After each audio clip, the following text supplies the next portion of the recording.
We are truly living in very crazy times.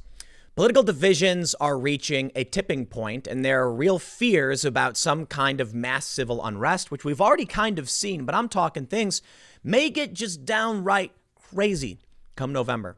No one will trust the result of the election. That's what's been said. One of the biggest contributing factors to this has been the media. There has been a perverse incentive structure for new media companies to enrage and spread fear and hate and anger. And of course, men on the left would say, certainly Tim is talking about white supremacy and the far right. No, I'm not. I'm talking about mainstream venture capital funded leftist media, which has been slowly dying. There is some good news.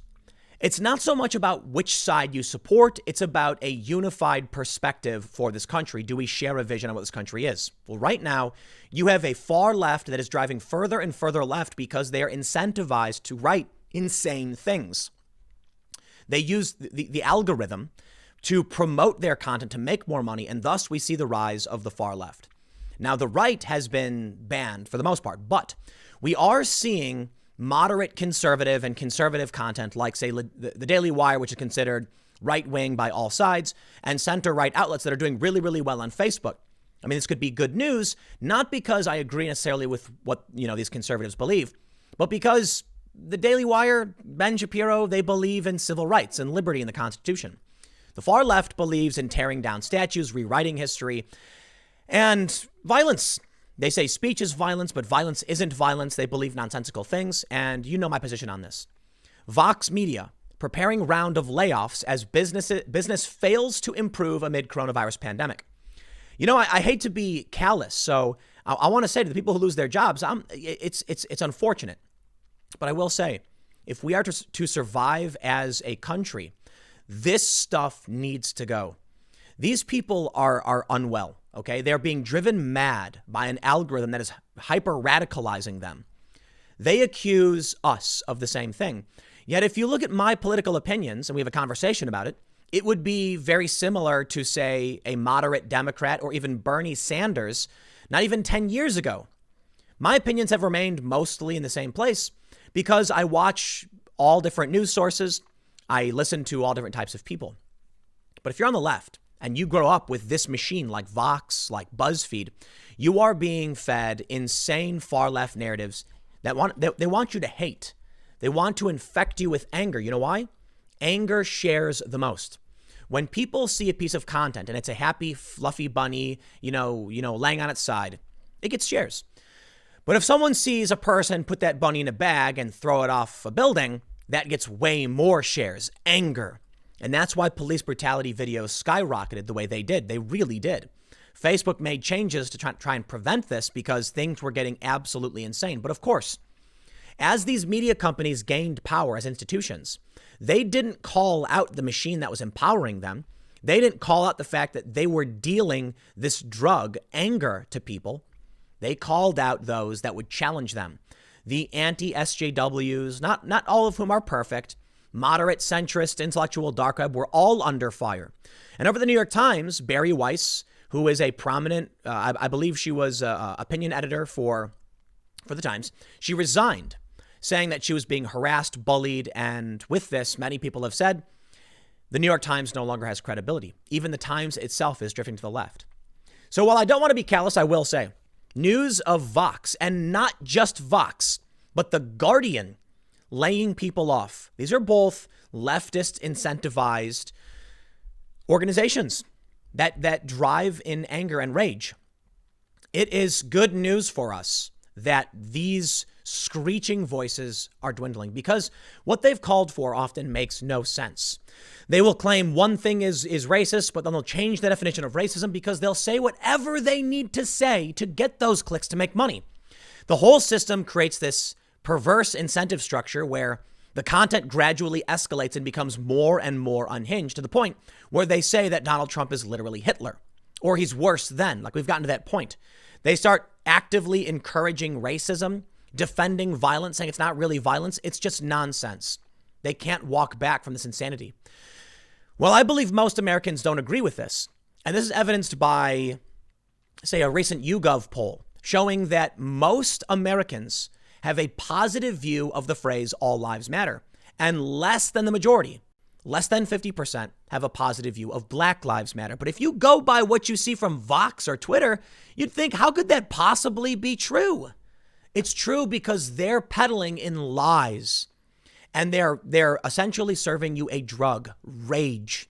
It's true. Conservatives do similar things. You can argue that I often produce content that makes people angry, particularly at the far left. But many people jokingly call me milquetoast fence-sitter for a reason, because often I'm laughing. I think things are silly or absurd, and I'm not frequently angry. In fact, a lot of people are like, I love it when Tim gets angry, but it's not all that often. Even right now, it's more of a concern. Maybe it's a fear, a worry, but not as angry as they are. Not as on the offensive or the attack, perhaps. Also, I'll say this. Maybe that's my bias. Maybe that's not true. Maybe I am just as bad as they are, for sure. Then all I can really say is, if we want to avoid disaster, catastrophe, or the worst case, civil war, then we need a unified narrative, a unified vision for what this country is supposed to represent. My position is that we as a country, the United States, has done a really good job, and we continue to do better, and racism is a bad thing. Their position is that this country is racist, statues should come down, the rule of law is only for us and not them, and they believe that the history is wrong and should be rewritten and definitions should be changed. That's insane. When you see how they change definitions of words, right? I'll give you one example. For the longest time, they said that biological sex and gender are not the same thing. They said that you can be a male or a female, but be a man or a woman, because man or woman are social constructs. And I said, I get that. Sure, I'll accept that. Now they're saying male and female literally are the same exact thing, and there's no difference. You cannot function if the definitions change overnight. And that's the problem with Vox, and why, in my opinion, it's a good thing that they start laying people off and start collapsing. Recently, the letter was written, the Harper's letter, that challenged cancel culture. And because of it, many people who signed this letter started getting canceled, including the founder of Vox Media, Matthew Iglesias, who now tweets, I have an opinion, but I will not be sharing it in this venue. Wow. There it is. That's why they can't be allowed to succeed. These people are the ones destroying the fabric of our country. We had norms. Racism was bad. Civil rights were good. Speech was good. And we wanted progress.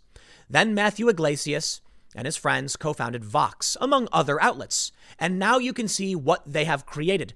Iglesias himself can't even speak. I have an opinion, but I will not be sharing it in this venue. Here's one. Only good tweets from now on, he said. Richard Lewis responded, I can't tell if what you're doing with tweets like this is a smart way to undercut Vox and highlight the crap way you've been treated, or some form of self-pitying cuckoldry. I hope it's the former, Maddie. Matthew Iglesias signed the Harper's letter challenging cancel culture. Well, guess what, Matt? Your organization creates this. So you are getting canceled, and now your company is facing comeuppance. CNBC reports, Vox Media, the owner of the media properties including New York Mag, The Verge, SB Nation, and Eater, has informed its worker unions to prepare for company-wide layoffs, according to people familiar with the matter. Vox spoke with the union leaders Monday to inform them of their plan to cut staff, who said people who asked not to be named. Vox furloughed about 100 employees in April, or 9% of its staff, until July 31st, as COVID-19 affected advertising budgets. Many of the furloughed workers who haven't already taken buyouts will be laid off. You could have had that buyout. You could have taken that cash and walked away, according to a person familiar. These employees primarily work for parts of Vox that were especially hit hard by the pandemic, such as SB Nation, Curbed, and the company's events group. There are likely to be additional job cuts, the people said. Both the Writers Guild of America East, which represents about 350 of Vox's 1,200 employees, and News Guild of New York, which represent New York Mag employees, are meeting with executives this week. Two of the people said Vox hopes to resolve those discussions by Friday. Vox reached profitability in 2019 and planned to become even more profitable in 2020, while the company hit its revenue targets for the first time in months, blah, blah, blah. I don't care about the rest of this stuff. This is a dangerous company, a very dangerous company. They were very, very well funded. You can see what they've created. People like Matthew Iglesias can no longer even speak. They've created a monster, and it's not just Vox, it's many other companies. Vice, for instance, where I worked, started out great. and then became twisted and mangled. They also have faced layoffs. The Guardian plans to cut 180 jobs. I'm sorry, man. I hate to say it. This is a good thing. You know, if it was any other job, I wouldn't say that. I wouldn't agree. But I'll tell you this right now. Moderate and conservative voices are on the rise. To be fair, my business is doing better than ever. And I'll tell you what I'm going to do.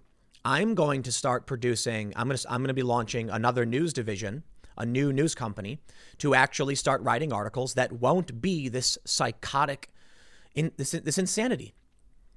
Right now, there is a company for which I have co-founded with a few other people called Scanner, scnr.com. It is editorially independent. I'll tell you the first thing that's happening. They do video content, on the ground reporting, and some people are unhappy with their content. You know what? I'm sorry, but that's kind of a good thing for now. There's a lot of work that has to be done to improve, to make it, function better and to be the best it can be. But to those that have been following along, hey, stay tuned. One of the things you need to realize is the goal for any news outlet will not to be to create an echo chamber like Vox did, where they just keep trying to one-up the drug they're selling you. The goal is going to be to produce things that some people won't like and some people will. And we will not be beholden to YouTube's algorithm in that case, which means some of the video Scanners put out, mostly thumbs down. A lot of people saying, I don't like this, I don't want to watch it. Then don't. But the one thing I will not do is say, the algorithm dictates, let's change what we're doing so that the machine feeds people the drug. No way. So right now, they're editorially independent. They do their thing. And some people don't like what they do. I understand that. I'm going to be setting up a news outlet. I'm going to be hiring fact checkers, and we're going to go through all of this stuff, and we're going to call it out where we can call it out. Right now, there's a video going around of Antifa marching with a banner, and a lot of people don't know it's fake. I tweeted that it was fake. It made Antifa look bad, but the truth is more important. We need real news back. The Guardian lost its way. Vox was never good. Actually, it's sad to say Vox actually was. Vox's initial intention is probably close to what I am saying right now. They wanted to explain the news to you. So when the news stories came, they'd take the story and they'd break it down. I want to do kind of that too. When a story breaks and you've got them saying, Trump did this, I want to say, here's what the left is saying. Here's what the conservatives are saying. Here's our analysis. Here's the news. What we can prove, what we can't prove. When the New York Times says an anonymous source claims Trump did a backflip, I'll say one anonymous source does not a confirmation make. I'm sorry.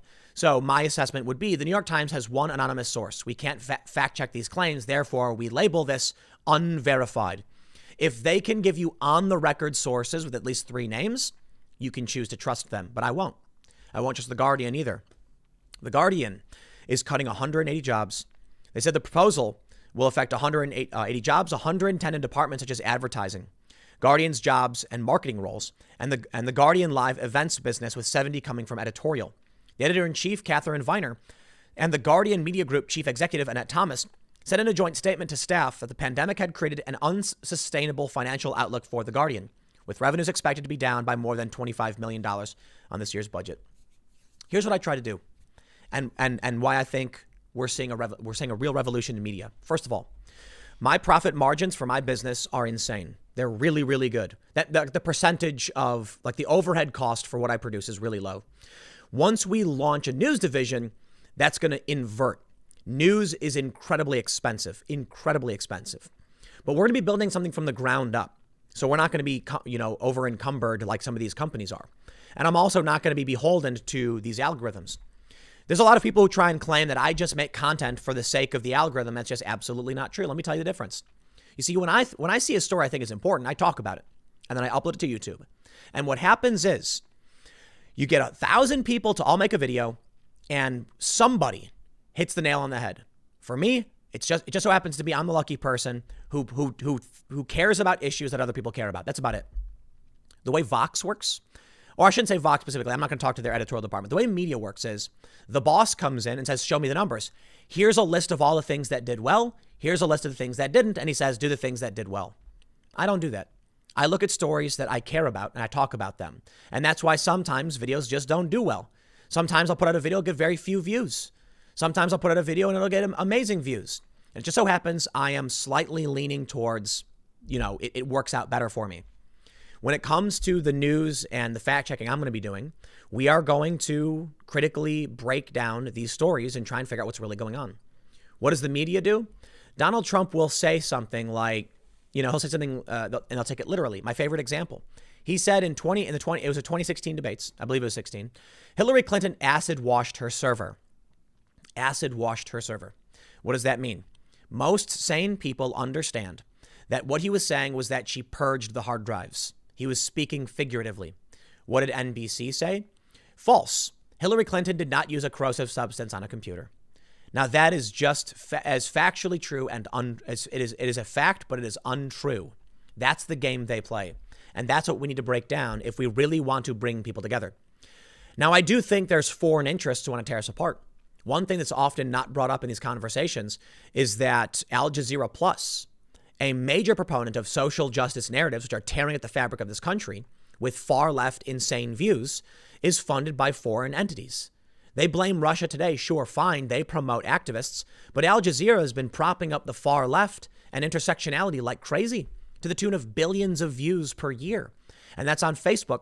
And it's skewing the minds and perspective of people. Here's what happens. When you make a video about police brutality, guess what? You see an unjust action that makes you angry, you share it. This is a fact and they all know it. It's why police brutality videos became so prominent. And it's partly what gave rise to Black Lives Matter. You then end up with people who see nothing but police brutality on Facebook. It's all they ever see. They're not on Facebook following Tim Pool. They're on Facebook following their friends and family. The friends and family are sharing these videos, and those videos are all they will see because they're the ones that go viral.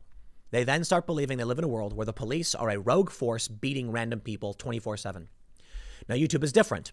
On YouTube, you choose someone you trust and you follow their content.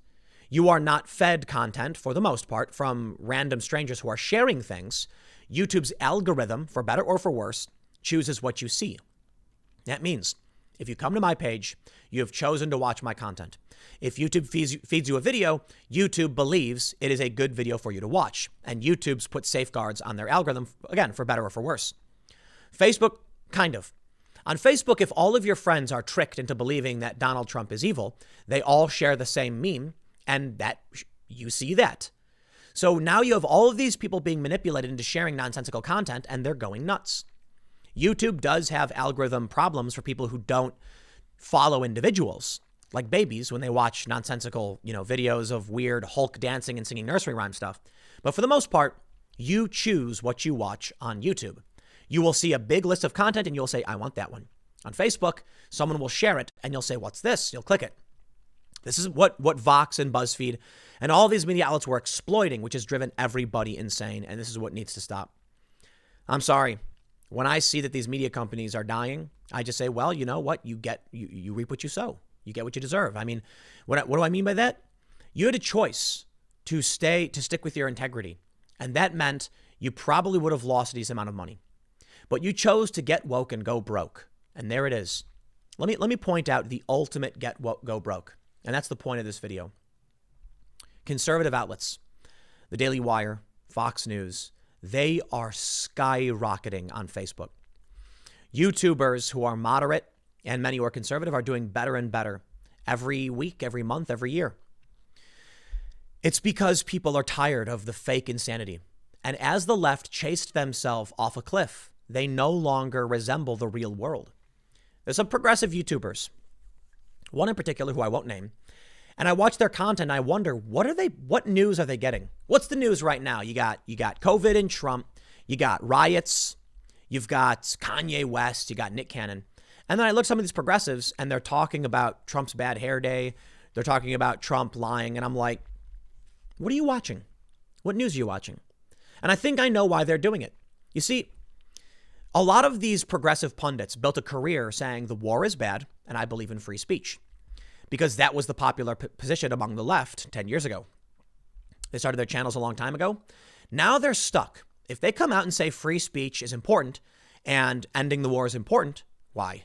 They would be supporting Donald Trump. So they have to ignore the news cycle. I bring you now to the most important point when it comes to principle. For the longest time, I've said the war in the Middle East is bad, and I firmly believe it. I believe that if we want to solve our problems at home, the first thing we should do is bring our soldiers back from a country that we shouldn't be in the first place and start allocating those funds to the best of our abilities to fixing problems like Flint. I believe free speech is paramount for a free society. Noam Chomsky said it. I've long believed that. It's been a standard ethic of mine, moral principle forever. Now we're facing a world where the Republicans and the Democrats are trying to block Trump from withdrawing troops from Afghanistan. If Trump wants to withdraw troops from Afghanistan, good. I'm happy he's doing it. It's the right thing. If he wants to defend free speech for people, even if he doesn't agree, good. He's right. I'm glad he's doing it. I'll defer to Noam Chomsky. He's the one who said it. He's the famous lefty guy. Now they're trying to cancel him. I believe he signed the Harper's letter too. You see, what's happened now is these media companies like Vox have gone so far off the rails. They're unrecognizable from where they were 10 years ago. I don't know if Vox is around 10 years ago, to be honest. But the point is, the left does not make sense anymore. So what happens if you're a progressive personality and you built a career saying the war is bad, Bush is bad, then Obama comes along. Well, Obama's better, but what's Obama doing with the NDAA? What's he doing with AUMF? Then Trump comes along. And don't you dare speak well of Trump or else. What do? What do you talk about? I mean, do you defend free speech? Do you challenge massive multinational corporations? But you can't. That would put you on Trump's team. Can't have that. And that's where principle goes out the window. And that's what these media companies have done to the left. They've destroyed it. So I'll tell you what, when these companies go out the window and they lay everybody off and the progressive pundits become irrelevant, there will be a new left in this country, a rational, moderate left that will restore what was once the left in this country. Free speech, social liberalism. Hey, maybe we're pro-choice. We want progressive taxes, things like that. But we're not whatever this insanity is. And we'll bring it back. And then guess what will happen? We'll start to realize, I'll start to realize, you know what? Wow, I disagree with Ben Shapiro on a ton of things. The funny thing is, when it comes to cultural issues right now, I find myself in agreement with the most important issues that Ben Shapiro would talk about: free speech, liberty, the right to self-expression, the danger of massive corporations censoring people. But when you get down to the core issues, you'll see Dave Rubin and Ben Shapiro stare at each other and say, we completely disagree on these fundamental cultural issues. But those aren't the most important issues now because the left has gone nuts because of these media companies. I'm preaching to the choir, though. I've said it 50 billion times, so forgive me if I'm saying it again, but we're watching it happen again in real time. I'll leave it there. Next segment's coming up at 4 p.m. over at timcast.net, and I will see you all then.